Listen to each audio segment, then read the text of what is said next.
Добре, тате, дай да видим задачата. Сега ще помогне тате. Така. Ето. 5 плюс 2 в скоби минус 2. Да, няма да ставаш професор, ма дай сега да помислим. Така.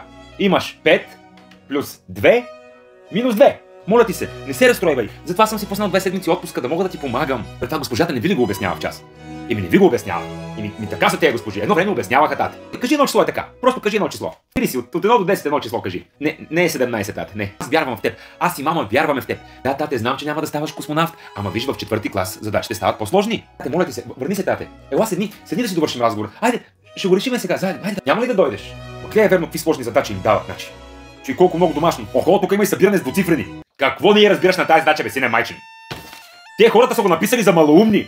Георги има 2 ябълки. Живее в Мездра. Влака от Мездра тръгва в 5 часа, пристига в София в 8 часа. Басейна в Мездра се пълни за 2 часа от 2 тръби. Колко е масата на Слънцето? Какво не му разбираш на това? То е написано елементарно. Ей, това ти е Слънцето. Ей, това ти е Мездра. Ей, това е влака. Гледай как пишеш грозно, бе. Какво е това сега? Това синус ли е? Косинус ли е? Какво е? Нормално. В 3-ти клас задачите са сложни, нормално. Каква хипотенуза?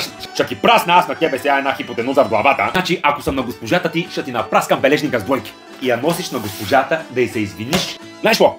Наказан си.